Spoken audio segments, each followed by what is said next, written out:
మిత్రమా అందరికీ కూడా శుభోదయం అండి. అందరూ బాగుండాలి, అందులో మనం ఉండాలని కోరుకుంటూ మీ కవిత. అందరు ఎలా ఉన్నారంటే నేనైతే చాలా చాలా చాలా బాగున్నాను.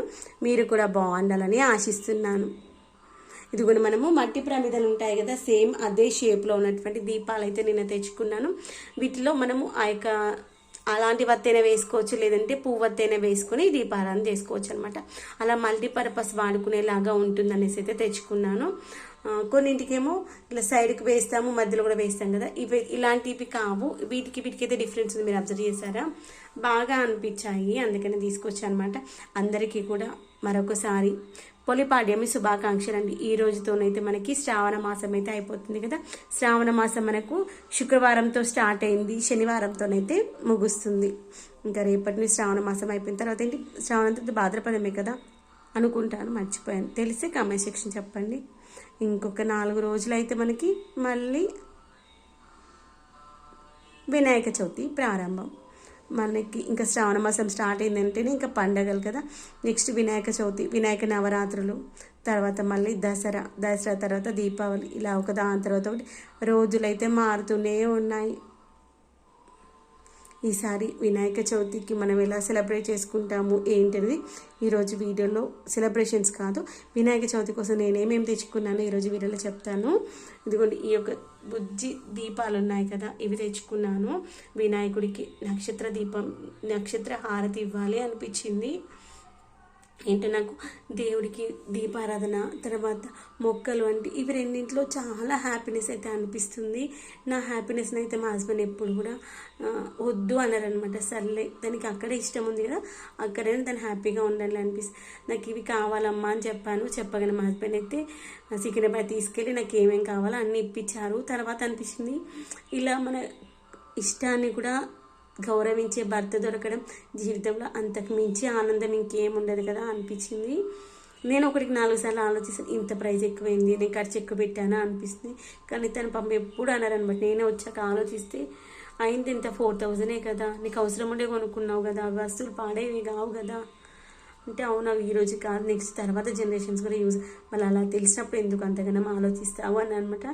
మనల్ని అలా అర్థం చేసుకునే భర్త రావడం జీవితంలో అంతకు మించినటువంటి ఆడపిల్లకి ఇంకో ఆనందం ఉండదు కదా. తండ్రి తర్వాత ఆ స్థానాన్ని భర్తకే ఇస్తాము. మన అవసరాన్ని, మన బాధని, కష్టాన్ని అర్థం చేసుకునేది హస్బెండ్, తర్వాత పిల్లలు, ఫస్ట్ అమ్మ నాన్న. అయితే ఇక్కడికి వెళ్ళిపోయింది టాపిక్. నేనైతే వినాయక చవితి కోసం, నక్షత్ర హారతి కోసం అని ఈ యొక్క దీపాలు అయితే 25 దీపాలు తెచ్చుకున్నాను. దాంతోపాటు నక్షత్ర హారతి ఇవ్వడంతో పాటు ఏకహారతి ఇవ్వాలనుకున్నాను. ఏకహారతి కోసం అక్కడ చూస్తే వాళ్ళు నార్మల్గా ఇచ్చే హారతి కూడా ఇవ్వచ్చు, అది కూడా చిన్నది ఉంది, అదైతే కష్టంలే, దీన్ని ఏకహారతి లాగా వాడుకోవచ్చు అనుకున్నాను. ఇక్కడ మధ్యలో మనము ఆయిల్ వేసేసి పువ్వత్తి పెట్టుకున్నాం అనుకుని ఏకహారతిలా వాడుకోవచ్చు. ఏకహారతి నాకు ఎందుకు ఎక్కువగా హారతులు ఇవ్వాలి అనిపించింది.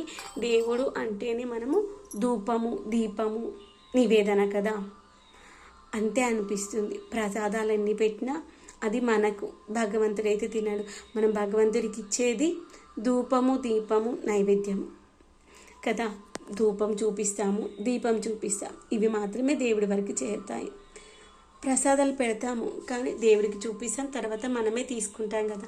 అందుకే నాకు దేవుడికి పెట్టేటువంటి దీపాలు ఎక్కువగా పెడితే మనసుకి ప్రశాంతంగా అనిపిస్తుంది.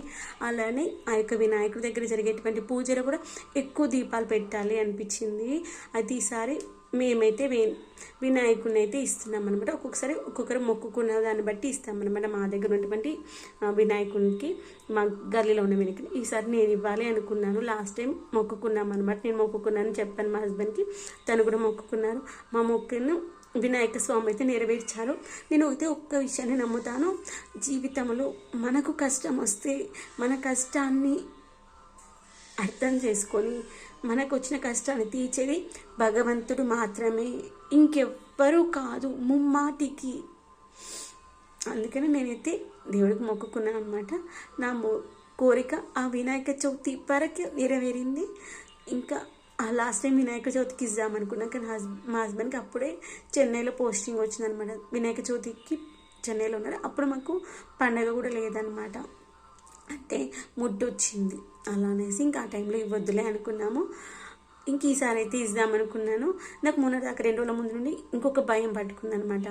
అఖిల్కి చికెన్ పాక్స్ లాగా సిమ్టమ్స్ అనిపించి నాకు వారం 10 నుండి ఒక భయం. వినాయకుడిని సరే ఇస్తున్నాము, మనం దేవుడి దగ్గరికి వెళ్ళాలి, పూజ చేయాలి అని. దేవుడి పుణ్యాన అది కూడా కాలేదన్నమాట. అది కాదు, దేవుడు మనం మంచి కోరుకుంటే తప్పకుండా మన కోరిక నెరవేరుస్తాడు. అయితే ఏకహారతి తర్వాత పంచహారతి కోసమని ఈ యొక్క పంచహారతి ఇదేమో ఏకహారతి లాగా వాడదాం అనుకున్నాను, ఇదేమో పంచహారతి లాగా వాడదాం అనుకున్నాను.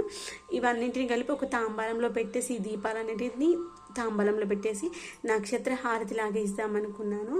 తర్వాత దీనిలోనే ధూపము లేదంటే ధూపం కోసం వేరే దొరికితే అవన్నీ తీసుకొచ్చుకొని ధూపం కూడా ఇస్తే చాలా మంచిది. దాంతోపాటు మనము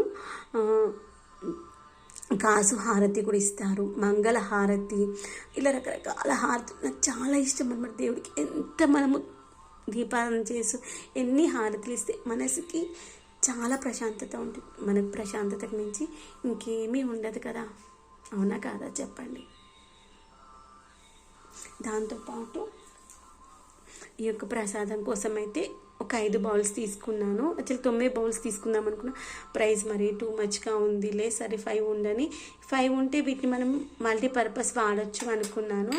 వీటిలో ఇప్పుడు నేను వినాయకుడి దగ్గరికి పూజ కోసం వెళ్ళామనుకోండి, అక్కడ మా దగ్గర పంచపాలి ఉంటుంది, పంచపాత్ర అంటాం కదా, అది స్టీల్ ఉంటుంది అనమాట, పెద్దది ఉంటుంది, టెంపుల్స్లో వాడడం అది ఉంటుంది.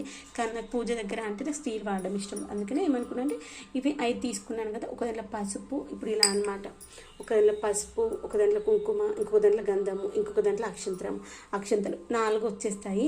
ఇంకొకటి వచ్చేసి నేను ఇవన్నీ తీసుకెళ్దాం అనుకుంటున్నా, వీటిలో వేయడానికి కావాల్సిన వత్తులు దాంట్లోనే ఆయిల్లో నానబెట్టేసుకొని తీసుకెళ్ళామనుకుని మనం హారతి ఇచ్చేటప్పుడు ఆ యొక్క వత్తులు తీసేసి డైరెక్ట్ బాటిల్లో వేసేసి ఆయిల్ పోసుకుంటే తొందరగా మనకి అంటుకుంటాయి, ఎక్కువసేపు దీపం అయితే నిలిచి ఉంటుంది అనేసి అనిపించింది నాకు.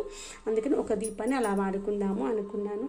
ఏదైనా మనం మనసుతో ఆలోచించి మనం స్వార్థం లేకుండా చేస్తే భగవంతుడు మనకి ఏదో రూపంలో సహాయం చేస్తాడు. మనం ఎదుటి మనిషికి సహాయం చేస్తే ఎదుటి మనిషి మనకు సహాయం చేయొచ్చు, చేయకపోవచ్చు, అది వాళ్ళ విజ్ఞతకి వదిలేసేయాలి. కానీ మనము నిస్వార్థంగా ఒక మనిషికి చేసేటువంటి మంచి దేవుడు ఏదో ఒక రూపంలో మనకైతే మంచిని తీసుకొస్తాడని అయితే నేను నమ్ముతాను. ధూపం ఒకటి పెద్ద ధూపం తెచ్చుకుందామా అని ఆలోచిస్తున్నాను, చూస్తాను ధూపం హారతి కోసం. ఓకేనా ఫ్రెండ్స్, మనము వినాయకులు చూడడం కోసం వెళ్ళినప్పుడు ఏమేమి వినాయకులు చూసాము, మనం ఏ వినాయకుని ఫైనల్ చేసాము, మన మండపం ఎలా కడుతున్నాము, ఇవన్నీ కూడా ఒక వీడియో తర్వాత ఒకటి మన ఛానల్లో అయితే వస్తుంది. ఓకేనా ఫ్రెండ్స్, బాయ్. మరొకసారి అందరూ కూడా చిన్న రిక్వెస్ట్ అండి, మన ఛానల్ని చూస్తున్నారు కానీ ఛానల్ని సబ్స్క్రైబ్ చేసుకోవట్లేదబ్బా, ప్లీజ్ సబ్స్క్రైబ్ చేసుకొని సపోర్ట్ చేయండి.